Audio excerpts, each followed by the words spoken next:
जानकी जीवन स्मरण जय जय राम पार्वती पते हर हर महादेव पुंडलिक वरदारी विठ्ठल श्री अनंत कोटी ब्रह्मांड नायक राजाधिराज सच्चिदानंद सद्गुरु श्री ब्रह्म चैतन्य महाराज की जय।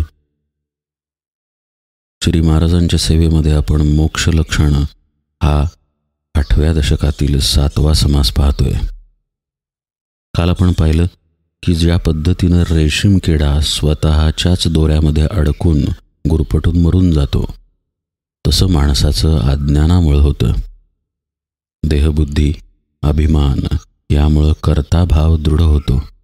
अहंकर्तृत्व दृढ झालं की फलभोक्तृत्वही दृढ होतं आणि फळाशेमध्ये गुरफटत जाऊन पुन्हा पुन्हा कर्म वासना याच्या चक्रात मनुष्य अडकत जातो। हे सगळं बद्धपणाचं लक्षण आहे। किती दिवसात मोक्ष मिळेल, सत्संगती मिळाली तर, या प्रश्नाच्या उत्तरादाखल समर्थ आधी बद्ध दशेची अवस्था समजावून देत आहेत। पुन्हा पुन्हा कोणत्या ना कोणत्या कर्मात आपण कर्त्या भावानं अडकतो। हा भाव अडचणीचा आहे। कर्म अपरिहार्य आहे, पण कर्ता भाव आपल्याला त्यात अडकवून ठेवतो। मी कर्ता म्हटलं की त्याबरोबर फळ आलं, फळाची आशाही आली। जर तिथे मी नसेन तर मनुष्य सुटेल, पण जो बद्ध आहे त्याचा मी तिथे असतो। हा मी आहे देहबुद्धीचा।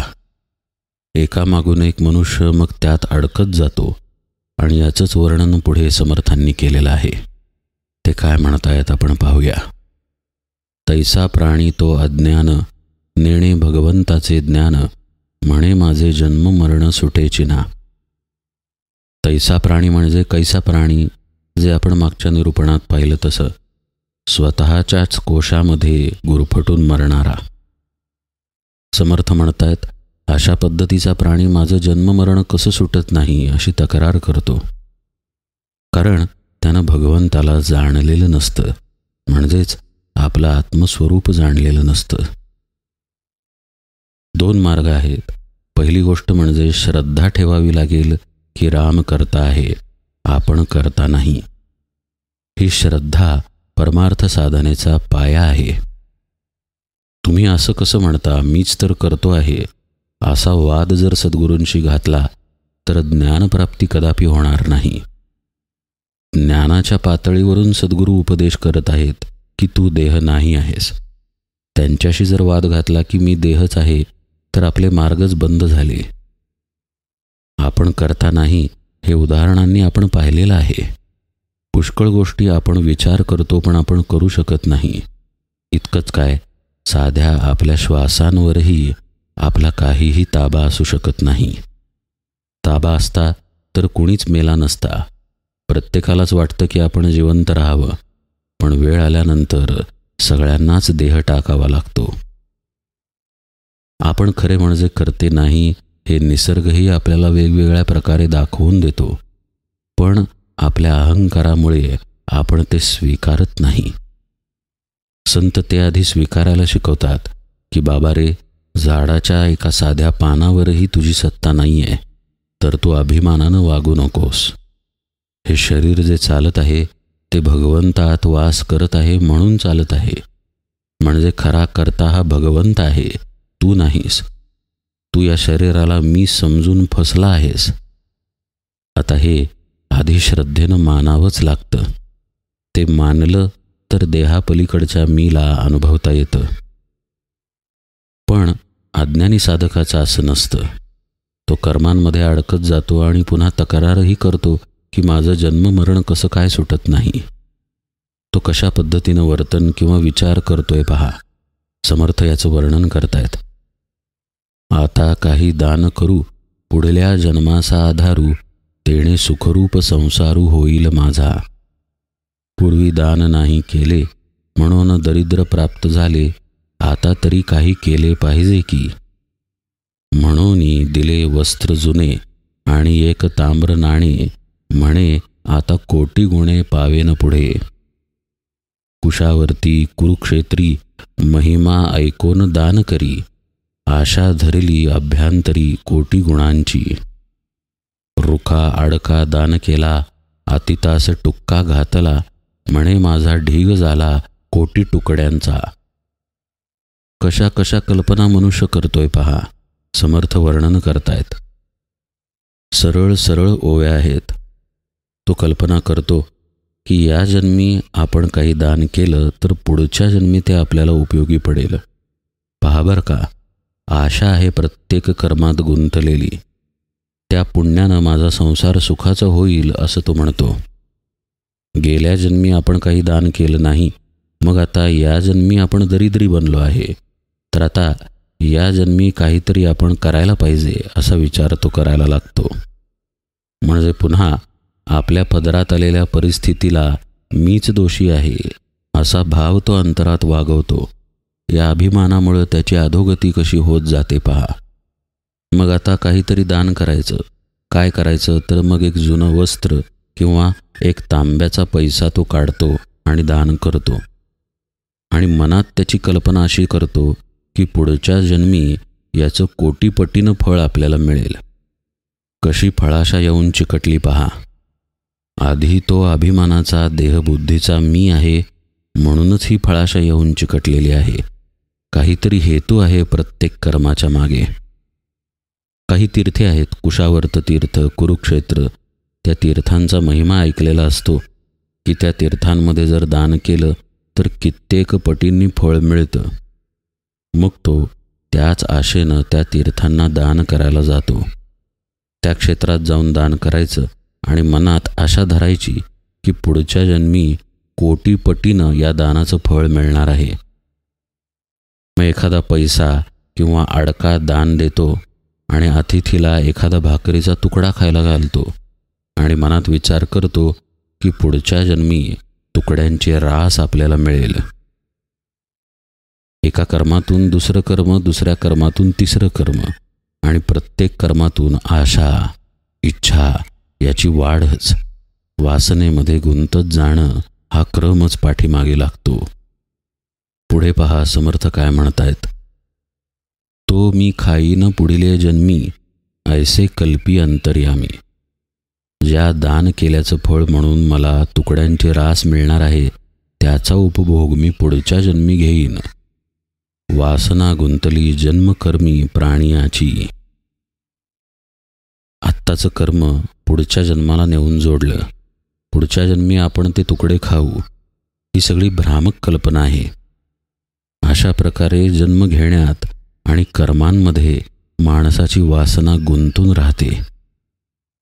आता मी जे देईन ते पुढील जन्मी पावेन ऐसे कल्पी तो अज्ञान बद्ध जाणावा. किती स्पष्ट आणि परखडपणे समर्थ मांडतात पहा. असं तुम्ही करू नका, ही बद्ध दशा आहे. आता इथे समर्थांनी एका दान पुण्याचं उदाहरण दिलेलं आहे की ते दान करण्यामागे मनुष्य कसा वासना ठेवून राहतो. हे दान मला कित्येक पटींनी पुढच्या जन्मात मिळेल वगैरे वगैरे. पण आपण आपल्या जीवनामध्ये थोडंसं डोकावून पाहूया. आपल्या रोजच्या कर्मांमध्ये सुद्धा आपला हाच स्वभाव असतो. माझ्याशी मुले चांगली वागतील, माझ्याशी ऑफिसमधला मालक चांगला वागेल, सोबत काम करणारे लोक चांगले वागतील. अनेक पद्धतीची आशाच आपण आपल्या प्रत्येक कर्माबरोबर चिकटवून ठेवलेली असते. आशा म्हणजे फळाची आशा. साधी गोष्ट आहे. घरातून आपण ऑफिसला जायला बाहेर पडलो तर आपल्याला वेळेवरती गाडी, रिक्षा मिळेलच ही आशा आपण धरलेलीच असते. ती वेळेत मिळाली नाही की साहजिक आपली चिडचिड होते.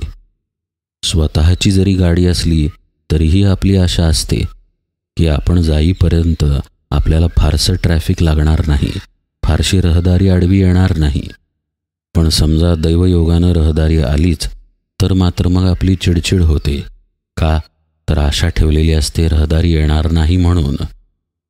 असं प्रत्येक बाबतीत आपलं असतं. आपण आपल्या कर्मांबरोबर फलासक्ती प्रत्येक श्वासाबरोबर ठेवलेली आहे आणि अशा रीतीनं आपण बद्ध होत गेलेलो आहे. वासना ही चिवट डागासारखी आहे. भांड्यावरती लागलेला तेलाचा चिवट डाग जर पटकन काढला तर निघून जातो, पण वर्षानुवर्षे जर असेच डाग भांड्याला पडत राहिले तर त्यावरती कितीही साबण लावला, कितीही ते भांडं भिजत ठेवलं तरी ते पूर्ववत होत नाही. तसं आपल्या या भांड्याचं झालेलं आहे, आपल्या या नरजन्माचं झालेलं आहे. प्रत्येक कर्मामध्ये आपला मी, प्रत्येक कर्मामध्ये आपली वासना आणि प्रत्येक वासनेबरोबर पुन्हा प्रत्येक कर्म.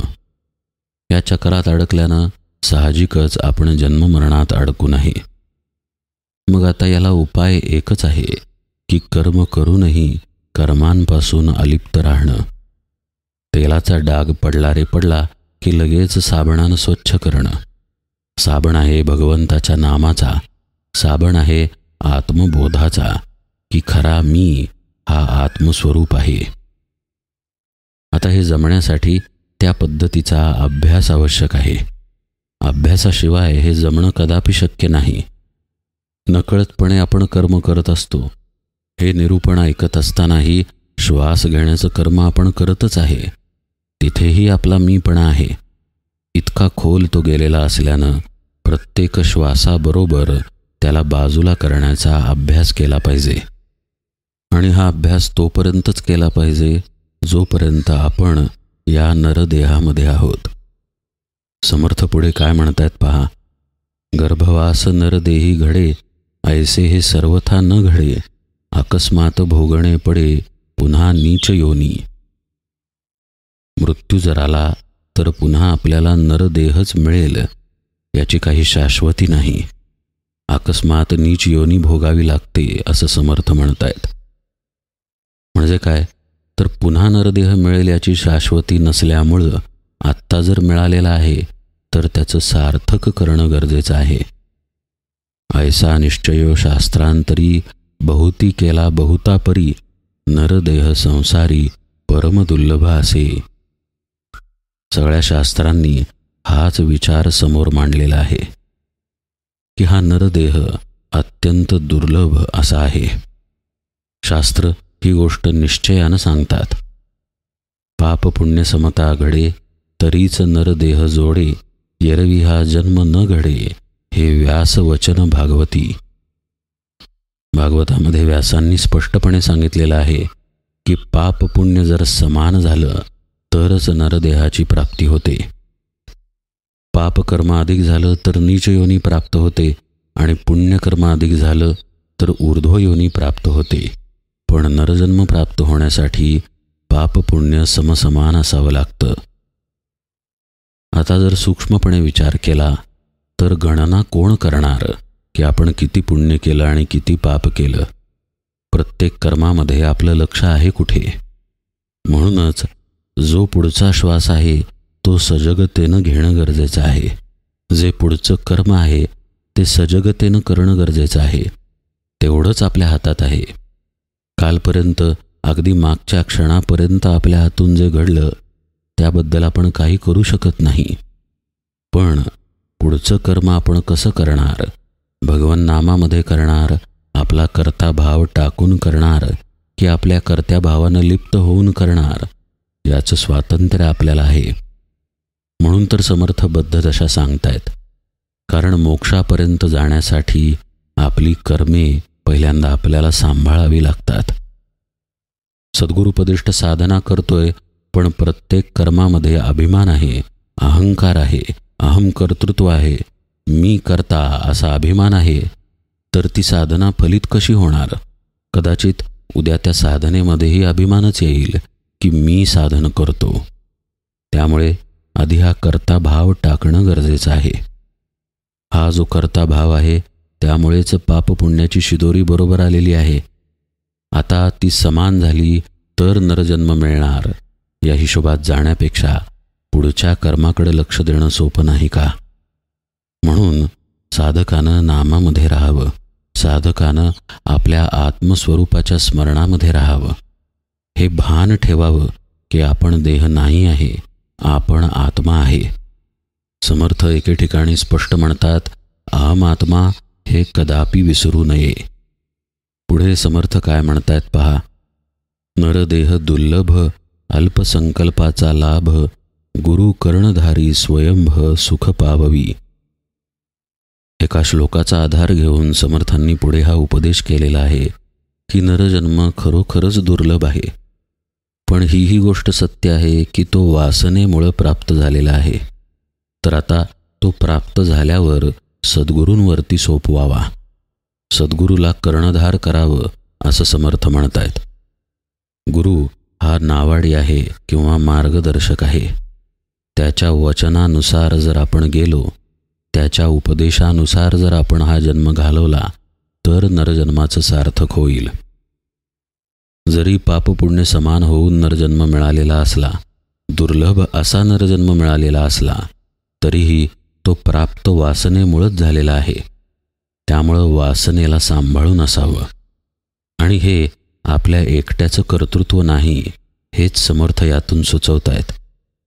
भगवंताबद्दल, आपल्या सद्गुरूंबद्दल शरणागती ठेवावी, त्यांना सोपवून द्यावं हे जीवन आणि त्यांच्या उपदेशानुसार मार्गक्रमणा करावी, तर आपण या नरजन्माचं सार्थक करू शकू. दैव अनुकूळ नव्हे जया, स्वये पापी तो प्राणिया, भवब्धी न तरवे तया, आत्महत्यारा बोलीजे. किती परखडपणे समर्थ सांगतायत पहा. देवाची अनुकूलता ज्याला नाही, तो प्राणी पापीच आहे. असा भवसागर त्याला तरून जाता येत नाही, म्हणून तो आत्मघातकी आहे. हे सगळं समर्थ एकाच गोष्टीसाठी सांगतायत. पुढे त्यांना मोक्षाचा उपदेश करायचा आहे म्हणून. ही जी बद्ध दशा आहे त्यातून सुटण्याचा उपाय आपला अहंकार, आपला अभिमान टाकणे हा एकच आहे. पण हा आपल्याच्यानंच कसा टाकला जाणार? अहंकारानं अहंकार टाकला जात नाही, म्हणून अहंकार आधी अर्पण करावा लागतो. भगवंताला अनुकूल करून घ्यावं लागतं. खरं म्हणजे भगवंत आपल्याला अनुकूल आहेच. आपण आपल्या अभिमानानं भगवंताच्या उलट दिशेचा प्रवास सुरू केलेला आहे. तो अभिमान भगवत चरणी किंवा सद्गुरूंच्या चरणी अर्पण केला की साधकाचं काम सोपं होतं. पण हे जो करत नाही तो आत्मघातकी आहे असं समर्थ म्हणतायत. ज्ञाने वेण प्राणियासी, जन्ममृत्य लक्ष 84, तितुक्या आत्महत्या त्यासी, म्हणून आत्महत्यारा.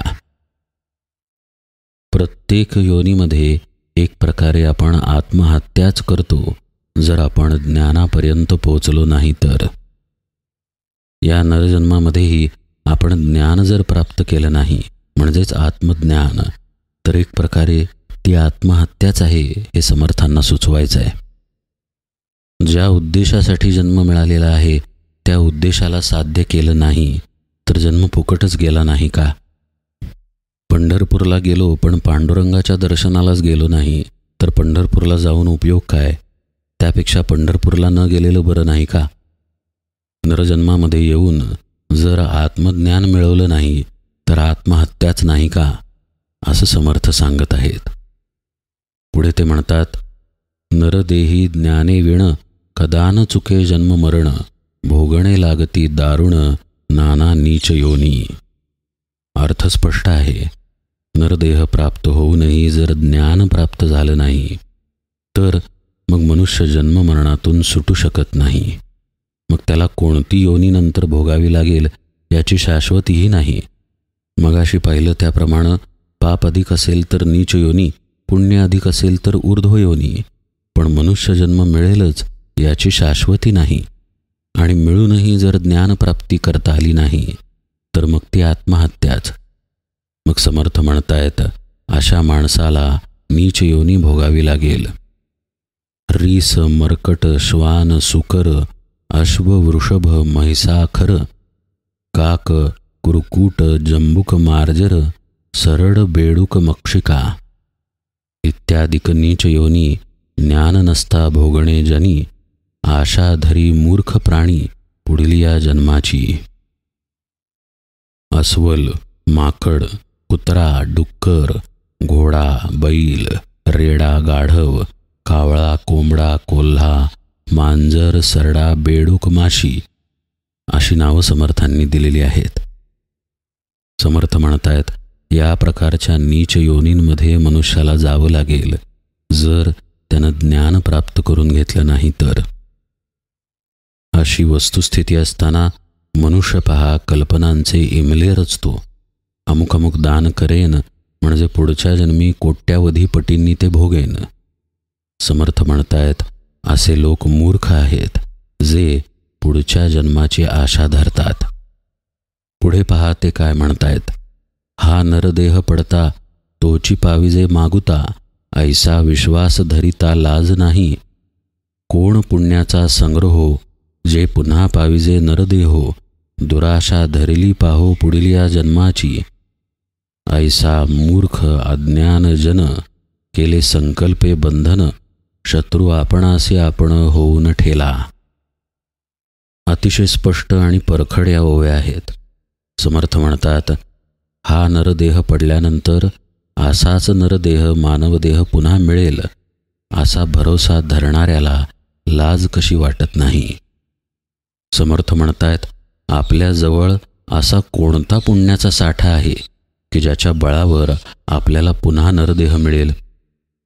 याची खात्री नसताना मूर्ख लोक असतात जे पुढच्या जन्माची खोटी आशा धरून राहतात.